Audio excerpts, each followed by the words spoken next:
I just finished watching The Walking Dead, The Ones Who Live, the Rick Grimes show that we've been waiting 5 years for, and it is everything that I hoped it would be. This is Walking Dead on a scope and a scale that we've never seen before, and I'm absolutely blown away by this episode.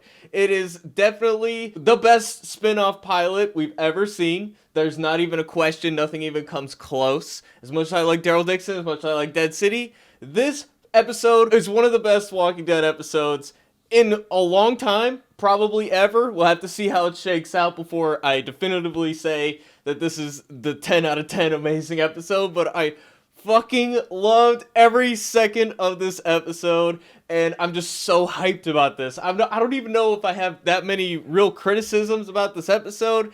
It was just amazing. A true tour de force with Andrew Lincoln. They didn't just bring him back for a gimmick. He's got a full character arc in this episode. He really goes through the ringer in this episode, and everything that is set up has been paid off now, and I cannot wait to see where we go with the rest of this season.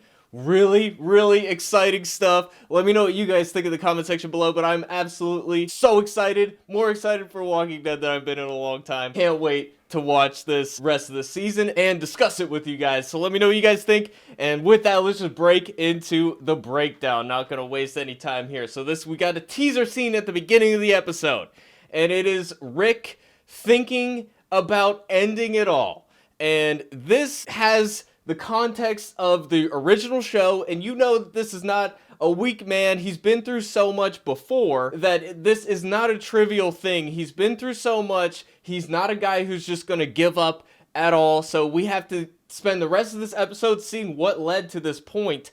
And it makes perfect sense once you see everything that happened, why he is this way. You might see this first scene and be like, Rick wouldn't do this. That is the point. They definitely are thinking about this from the perspective of Rick's entire journey. It is not just the whim of the writer like they did on Fear the Walking Dead with some of the suicidality stuff, where it was just a spur of the moment thing. That's not what this is. This is the culmination of his character arc that gets really paying off by the end of the episode. But you're supposed to be displaced. You're supposed to be confused. You're supposed to be like, there's no way Rick would get to this point. He has to get back home. But we learned in this episode that he pretty much can't ever get home. Or at least that's how he feels in this moment. We'll get back to some of this. There's a TV playing talking about Omaha. We'll get back to that later. But that is, of course, a reference to World Beyond, the spin-off show that took place in the CRM. So I don't know how much they're going to delve into that in this show, but they did cover that in World Beyond. So if you didn't watch that show and you're wondering what that's about, basically you can watch just the last episode of World Beyond and get that story if you want it. I love this intro here because it's a mixture of footage of Michonne and Rick together, because the love story is a big part of this season, and I was really confused by that when they were marketing this show. They're always talking about Rick and Michonne's love, and I felt like that story was kind of over. But now that I'm seeing this episode, I know that their love story means that they need to destroy the CRM. So this is a big deal. So I think it's definitely a key element of the show, and it's going to be really important going forward. But they mix footage of them together with almost propaganda footage of the CRM. It's in black and white, a lot of it, and you see the military, you see the bridge explosion, you see, the electric company obviously setting it apart from all the places we've been before that don't have electricity. I mean, the Commonwealth had electricity to an extent, but yeah, it's definitely establishing that we're in a new world now.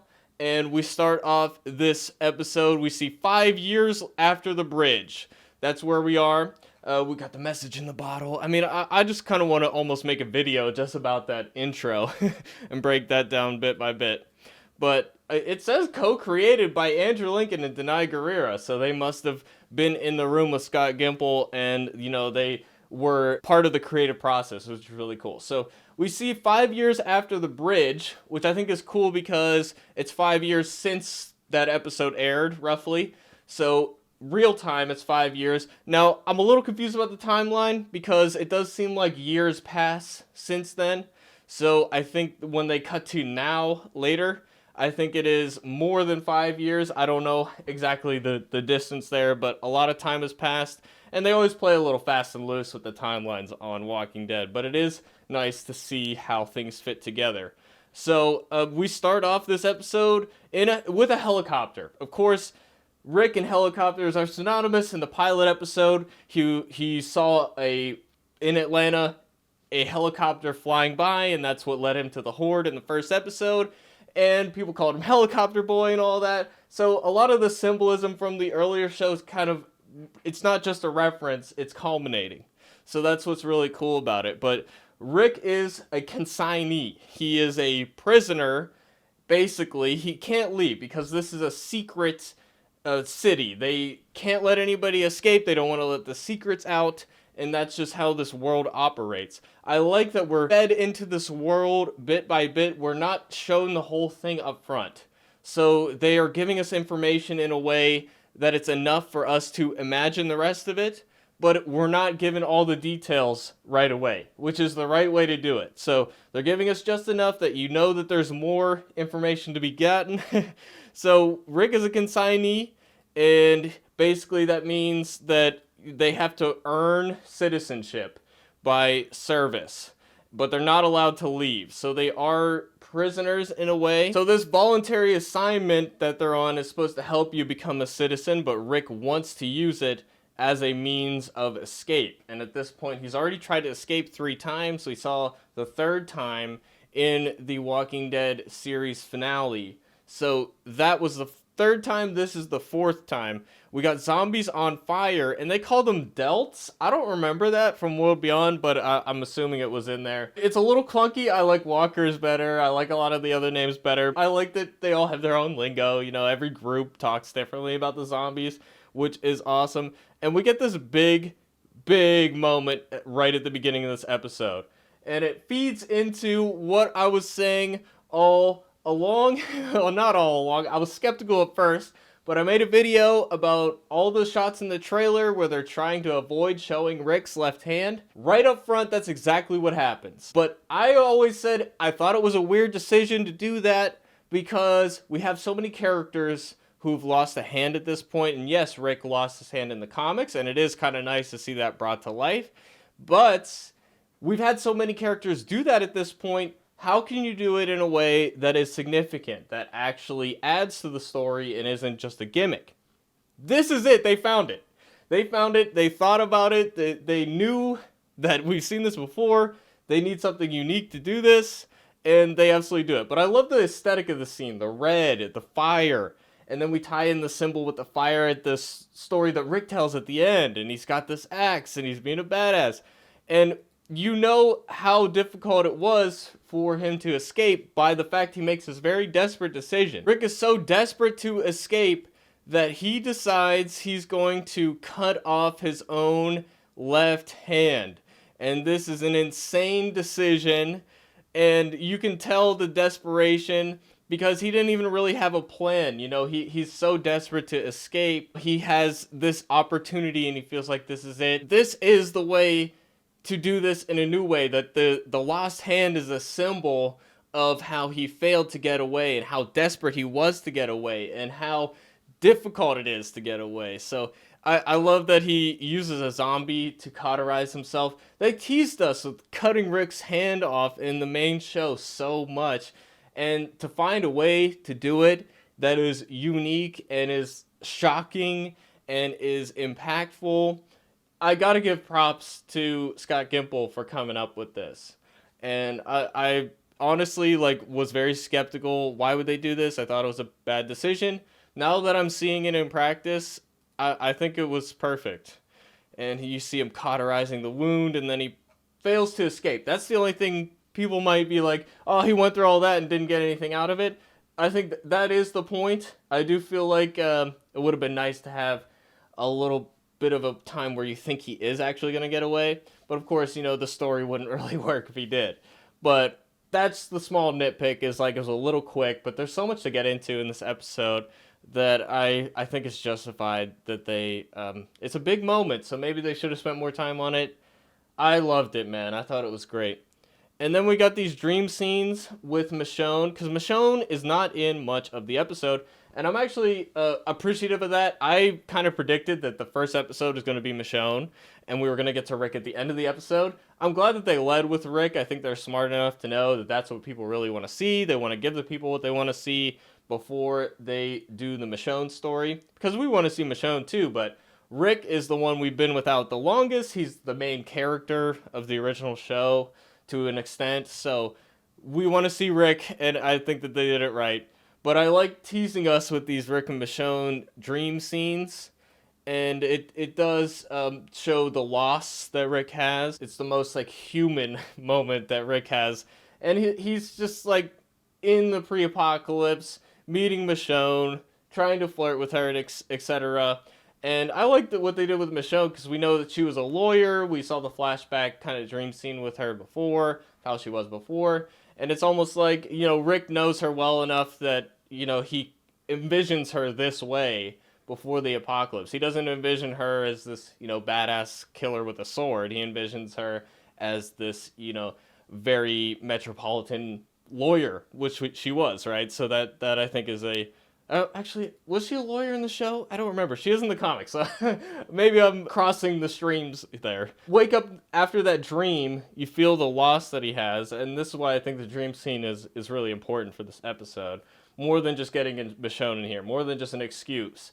We really get into Rick's mind, Imagine you're escaping, you're envisioning Michonne while you're trying to escape. You chop off your hand to get to her, and then you wake up the next morning after having a dream where you're with her and your arm's gone. Like you went through that sacrifice and didn't get anything out of it. Just this desperation that he's been through. And, he's been gone so long, they really needed to have this journey to justify him being gone so long. And we see the phones with all the drawings. Now, I do wonder who did the drawings, because I don't think Rick is an artist. Maybe we'll get to that later. A lot of this episode has voiceover, which I questioned at first, but it is like a frame narrative. Rick's writing a letter, and we had the message in a bottle at the end of the season finale, and a lot of that I think ties in with, his son Carl wrote letters, and I think all of that makes sense to establish a lot more of the world with Rick's voiceover. We kind of haven't really had voiceovers on Walking Dead that much, so it is kind of a new thing, but this is a new, fresh take on it with a much bigger scope. So I think it makes sense to kind of use that to ground us with the Rick character. So it's great. I love the city skyline as well. It looks cool. We got some green goo in there, and it's just absolutely breathtaking to see the scope of this show. Now Rick's chopped off his hand, but he's still a consignee. He's still in these calling facilities where they're taking out hordes of walkers. And we're introduced to this character, Okafor, who is a great character. They really establish him right away. He's complex. He has layers. And I think he's kind of the perfect foil for Rick in this episode. But by the end, when they kill him off, I was almost like, man, I would have liked to see him for longer. But I think it makes sense for the story, the decision that they made. And wow, it made for a big conclusion. So I can't really say too much about it negative. But this scene here, you get to feel Rick's state of mind. And he's starting to break. And Okafor, kind of rubs it in, you lost a hand to this, etc. And then we're introduced to this character of Thorn, who is another character who is complex as well. And I'm intrigued to see where we go with her. But she's in the same situation as Rick. She's from South Africa. She's really far away from where she's from. She tried to get back there. She tried to escape. And Rick obviously is trying to do the same thing. He doesn't have to go as far, but he is in the same situation, and they kind of end up on opposite sides of the coin, So I think that this is an interesting relationship between them, and I'm curious to see where it goes. Here we got a scene with Rick in his apartment, and it's definitely trying to evoke the pilot episode, Rick going back to his house, realizing Lori and Carl are gone, and we had a lot of fast cuts where it's different levels that Rick is going through. We had, Rick crying, we had him like in a fetal position, and then we had him just like looking at his hand like, is this even real? They're trying to evoke that. I wish the scene was a little bit longer. We could get deeper into that, but I think that the fast cuts that they did, evoking that scene from the pilot that was very powerful, I think was a smart move. And now we are introduced to another new character named Esteban, and he's likable right away. He is talking more like how a lot of people do in the real world, which I appreciate. So he sounds like a likable guy. He's trying to get in. He was in the same situation as Rick, but he is on the track to become a citizen. He wants to be part of the CRM, and he is definitely the person that Rick trusts, the one person that Rick can trust. He's just a normal, everyday guy. And he gives Rick the idea that maybe he should just join the military like Okafor wants him to, and then he can try to escape that way. So, he goes on and on about how he's got a girl on the inside, blah, blah, that fades out, and you see Rick just thinking about how he can escape. He's playing the long game at this point. So then we see him in uniform, he's cleaned up, and then, he's training, and I love these montage scenes. He's learning how to fly a helicopter, which is cool. They got these simulator things, and we're just in such a different world now. We got screens and simulators and joysticks and all this stuff that we just have never seen on the show before. So you see how powerful the CRM is. They don't have to explain every little thing, but we know based on World Beyond, they got manufacturing, they got electricity, they got everything you need in the normal day-to-day life. So it is a place that even has air conditioning, like Esteban said. So everybody wants to be a part of it, but we don't know the true cost of it until you see some of the shady underside, which we're definitely going to get into. I like the way we cut this episode. My general preference is that I would call this kind of music video editing, but I understand that there's so much to cover and a lot of time that passes, and it's cinematic. It's got scope to it. So for this story, I think it works. My preference in general is a bit more organic, slow pace, but in this case, I think that they nailed it. It's not as atmospheric as of a show as it was, but you get whisked away by the pacing of it, by the scope of it, by the look of it, the cinematic visuals that you get. So it's not as like immersive in the sense that you're like feeling the sounds of the zombies and you're in this desperate situation, that slow, suspenseful pace. That's not what we're doing here. We're doing an epic. So it's building up. And I think that the cinematography and everything works with that. So here we got Okafor taking Thorn and Rick, and he's basically telling them that he wants to use them to put forward his agenda. He wants them to go up in the ranks, and because he thinks that they are good people, and they want to escape because they care, right? So he sees them, you could view it on multiple levels, right? But he seems to want to put forward a less aggressive tactic that the CRM is using. He even has the book that Morgan had, the peaceful book. At least that's what it looks like. We didn't get a close-up on it, but we got the circle, the all life is precious thing. So maybe he wants to be a bit more peaceful, or maybe that's just what he's saying to get, trying to get Thorn and Rick on his side. But basically he wants to exert more influence on the CRM, and he wants to use them to do that. He's trying to get them on board. And it seems like subterfuge, this is like a forbidden meeting almost. So Rick isn't really on board with it, and Thorn kind of is, and this is where kind of the division with them really starts. But these are great scenes here, really establishing some of the lore. We talk about A's and B's. Now, if you watch World Beyond, you know what an A and a B is, but we do have to say in this episode what that is.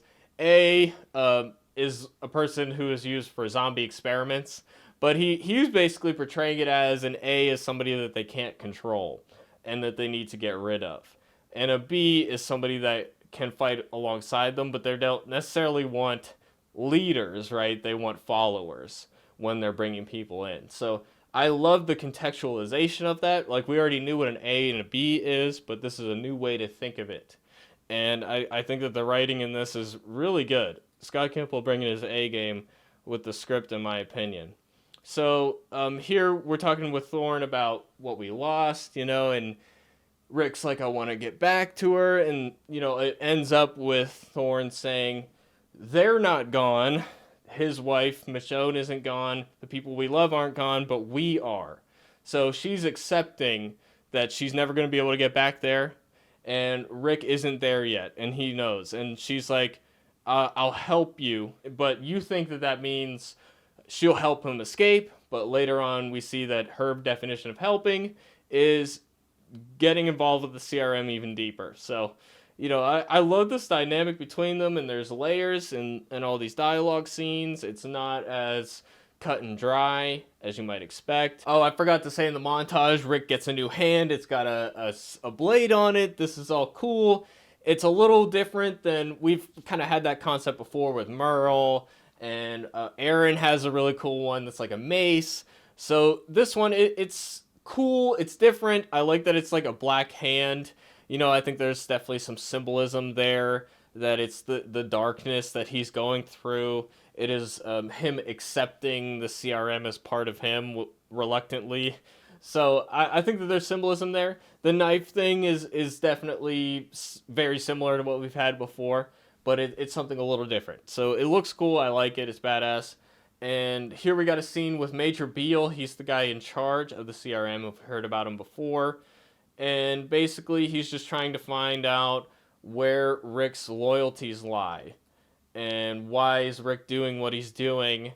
And he talks to him about Okafor. Is Okafor doing something shady? Rick says no.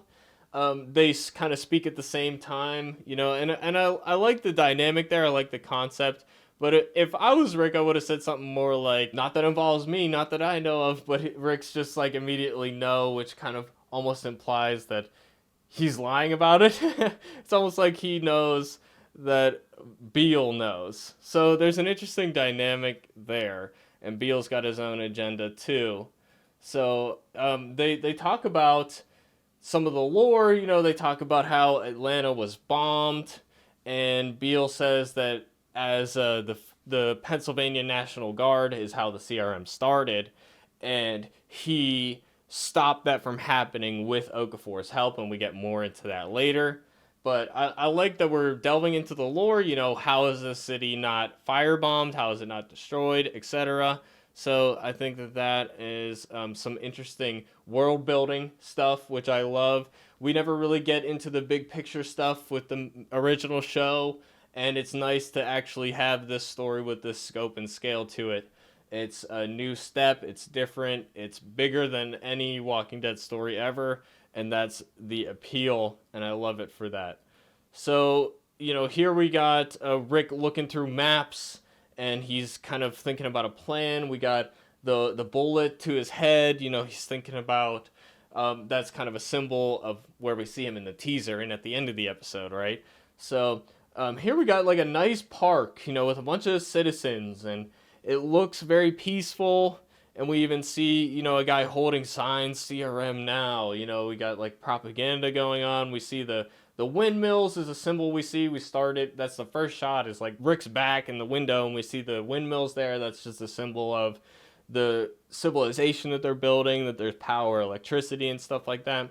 And now we got Rick meeting with Esteban, and Esteban is now working in the water facility, and Rick is trying to get information of how to escape. He finds a specific tunnel that seems to lead somewhere. Esteban tells him where it is, where it leads, and what code to use. But he's using coded language. He's almost like trying to convince Rick that he shouldn't try to leave, but he's giving him the means to do so anyway.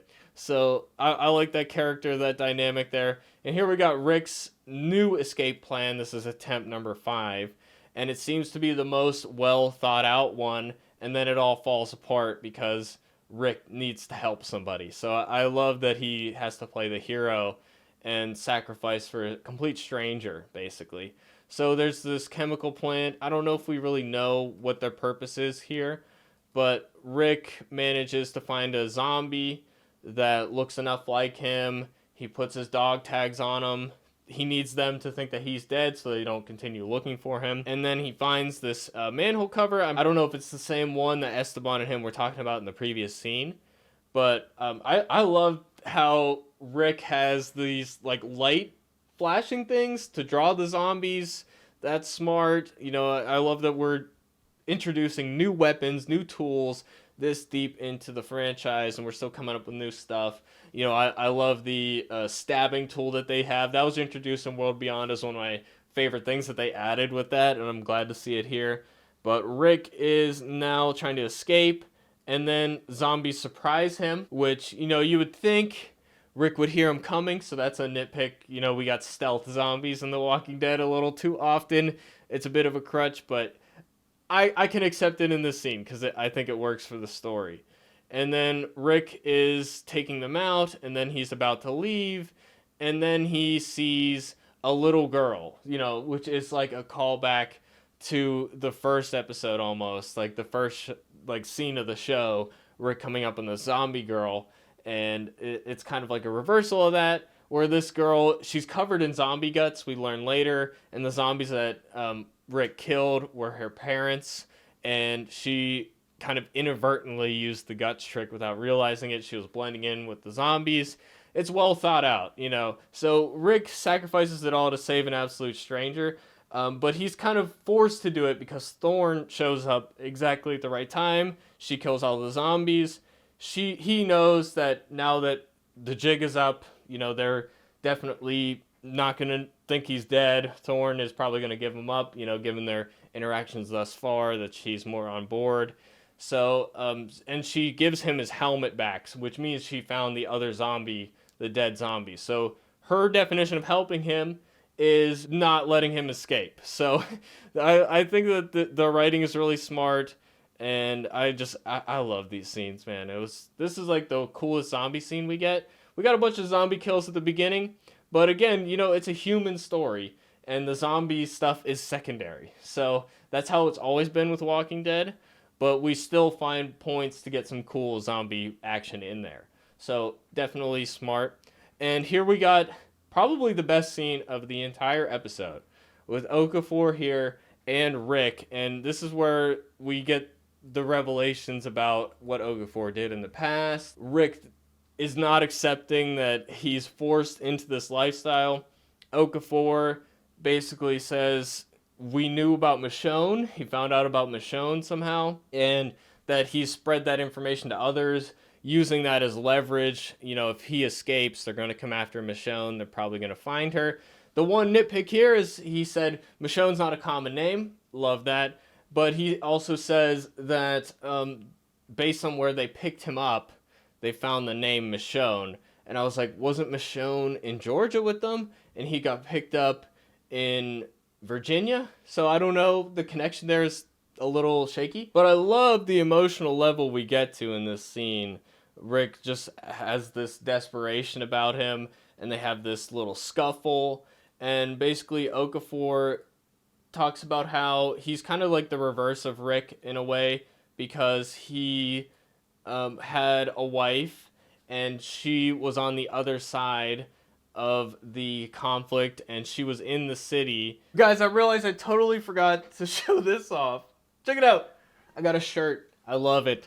But anyways, this scene was phenomenal. Just seeing the absolute desperation in Rick's eyes and learning the truth of what Okafor did, that he killed his wife basically by siding with Major Beale, because Major Beale didn't want to bomb the city, and it's a little vague about what they did instead, but as a result of the choice that he made to leave, he was in the Air Force, he bombed Atlanta, which is why we saw Atlanta, a shot in there from the original series. So I liked the little bit of lore there. He bombed a couple cities, including Atlanta, and then he decided to side with Beale, and I wonder if we'll get to see more flashbacks about that. I would like to get a little deeper into that. But I love Rick talking about his choice, the choices that he made, and the CRM can't just take that away. And I love the staging of the scene, who has the power in the scene. Obviously, Okafor ends up on top. So I think that this is just a phenomenal scene. The acting is amazing, the layers of it, and just the intensity of the conversation that they're having is on another level. It's one of my favorite scenes, probably in the franchise altogether. I just thought this was absolutely phenomenal. And you see Rick kind of realize that he has absolutely no choice. Even if he does escape, it could be the end of everybody he cares about. So, what really just, wow, what a scene. And here we're with Thorne in Rick's apartment, and on the TV, they're talking about Omaha. So the CRM was 3 cities: Portland, Philadelphia, which that location was secret, and it was also Omaha. And Omaha, based on The Walking Dead World Beyond in the first episode of that show, basically, spoiler alert if you want to watch that show, I guess. But in that show, we find out that the CRM had modeling simulations on the computer and math. The Omaha City would end up just being a drain on the resources of the CRM. So they decide to wipe them out because they know that they can never be self-sustainable and all this. That's their simulation. And they decide they're going to wipe them out. They also use the opportunity to test some weapons of mass destruction that they're developing, and they're using a horde to cover it up. So we're seeing the cover up on TV here, and it doesn't even seem like Rick thinks that the CRM wiped them out yet. Maybe he doesn't realize the scale of the brutality, but there's secrets on top of secrets, which is one of the themes, and Rick obviously has his secrets, and that's why he didn't try to escape again. So I like seeing the scope and scale and having the World Beyond stuff tie into this. I had my criticisms of the World Beyond show, but I like the lore of it. And the revelations at the end and the big scope story I thought was cool. So seeing those elements in here as well. I don't know if we're going to get deeper into that. Rick finds out the truth or something. But that show is worth watching certain scenes just to see the lore. Would love to see more of the zombie experiments and stuff. I don't know if we're going to get into that. But again, it's secrets, so who knows. But I think that Thorne and Rick is an interesting kind of partnership. So she shatters the glass kind of the same way that she's introduced. So I like that callback. And now we're back in the intro scene. And after that last scene with Thorne, Rick realizes how desperate a situation he's in, that he can't leave. Maybe he's starting to think that the CRM is evil and he's doesn't want to be a part of it. But he has to continue to fight. So we see this TV and the cover-up that's going on. That the city's walls had a point where zombies could get in. So I like seeing the propaganda. I like the fact that they're using old TVs as well. So here we're seeing the phone again. He's looking at the phone. He's thinking about Michonne. Part of me is like kind of hates when we see scenes multiple times, but at the beginning it's there as I wonder how we get here, and then now it's perfect sense. You understand totally where he's at. So I thought this scene was really good. And then Rick's writing his final letter to Michonne, and we got this epic feel to it. So I guess we're not going to get any more voiceovers or anything from Rick. So this is kind of the end, and we see Rick working with the CRM to build, and he goes from kind of a scrappy place into, he's in a big boardroom, and then he burns the phone and the letters he wrote. So this is him letting go of the dream of getting away. The only nitpick here is with the lithium batteries in the phones, they would explode. So not a good idea to do that, but it is kind of funny. I have to point that out. But here we got this final part of the dream scene, and this is the part where I love the interplay between them, the flirting, etc. Rick's talking about bringing a wedding ring, and it's funny, but then we get kind of this flash of images, the bridge blowing up. We got scenes from earlier in the episode. There's this house they keep coming back to, which I'm glad that we get an answer about. And then Michonne is on fire, so that's, him letting go of the dream, right? And with the story he tells at the end, she's burning up because that's what he needs to get rid of to continue on. And there's different layers to it because this story at the end tells the story from Rick's childhood, which I love that we're getting more backstory from these characters. They did it in Dead City and Daryl Dixon, where Negan's talking about his childhood, and in Daryl Dixon we learn about Daryl's grandfather and all these different things. I love that we're adding more texture to these characters because we've seen them for so long, and now that they got their own shows, we really should get into this stuff. But this story has so many layers to it because Rick basically tells the story of he wakes up to a fire on his farm, and his dad was on fire, but his dad saved him despite being on fire, and then it turns out that his dad actually lit the fire. So he thought that his dad was an honest man, but he lit the fire basically as a ploy to get money from insurance, I'm guessing. The farm was going to go out of business. It wasn't sustainable. It wasn't making money. So he got rid of the farm in an attempt to save it. And this is the same thing that happened with Omaha, right? Like, Omaha was a drain on the resources. It wasn't going to be sustainable, so they got rid of it and they burned it. So the CRM did that, the same thing Rick's dad did, and Rick is doing the same thing with his dream of escaping and getting to Michonne. So there's so many layers to this story. Brilliant writing. Scott Gimple, man. I know a lot of people have a lot of criticisms of Scott, and there's a lot of justified criticism there, and especially with how some of the spin-offs turned out. I think he might be spread a little too thin, but with this script, we see why he's the guy in charge. He is good. He's doing smart stuff. So I love the script in this episode, man. I love it so much. And this monologue really ties it all together. And I didn't even realize he was flying the helicopter at first. But, I love that he's helicopter boy and all that. And then we get this whoa, this end of this episode, dude. Oh, man, I was so fucking yelling at the screen. We haven't had a scene this big in The Walking Dead in a long time, kind of since the head on Pikes. I think would be the last moment where it was like, whoa! And he gets shot with an explosive, and then he blows up. And part of me's like, we introduce all these cool characters of Walking Dead, and then we get rid of them in the first episode that they're in. But I think it's justified in this case. As cool as Okafor is, and I would have liked to see him more, without him, it's almost like a safety blanket that's gone, because Okafor had this plan, Rick was a part of it, and now Rick's on his own in a world where he can't trust anybody. So it almost makes sense to get rid of him, in the sense that it heightens things, it makes it more desperate. And wow, what a way to go. I mean, we've done so much on this show, it's kind of hard to have a shocking moment like that, and they managed to do it, man. So the only nitpick is he explodes, but nobody else is hurt by it. That's, in the helicopter's okay. You can nitpick that. Is it, like, actually realistic or not? At this point, I'm like, I don't care, because it's good enough of a scene, and it works in the story that I don't care if it's realistic or not. But I think it's justified to question that a little bit. But then we get the big reunion here, and Michonne, she's the one who shot down the helicopter, I'm guessing.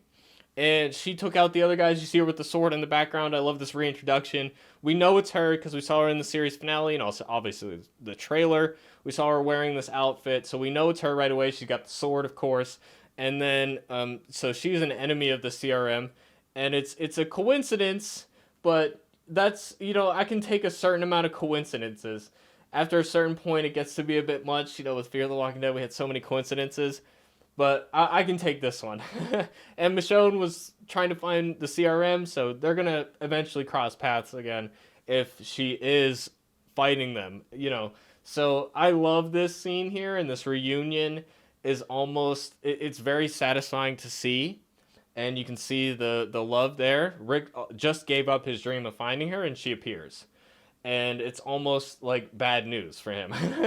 Because, he knows the stakes of everything, that if he runs off with her right now, they're never going to give up looking for him, you know, and they already know about Michonne and all that. So there's a lot of layers here, and I'm really looking forward to next week. It looks like next week is Michonne's episode that I thought this was going to be. So I think that's smart. Start with Rick and then go to Michonne. And I'm just so looking forward to this scene, and I'm going to watch this episode again. I didn't even watch the after credits, you know, behind the scenes stuff. I'm definitely going to watch that after this, but I just wanted to give my raw feelings on it. Wow, what an episode. Amazing cliffhanger. Incredible episode. I'm so enthusiastic about the show. I love it. I had those little nitpicks along the way, but none of that matters because the story is there. It is so satisfying. The character arc is culminating. The story is widening. It's bigger than it's ever been. And wow, what an ending. They're finding new ways to make it's not repetitive. It's a new storyline. This is everything I hoped it would be. And hopefully the rest of the season is just as good. So let me know what you guys think in the comment section below. And with that, we'll see you guys next week. It's been your boy Shuggy. We'll see you guys in the next video. Thanks for watching, everybody. Peace out.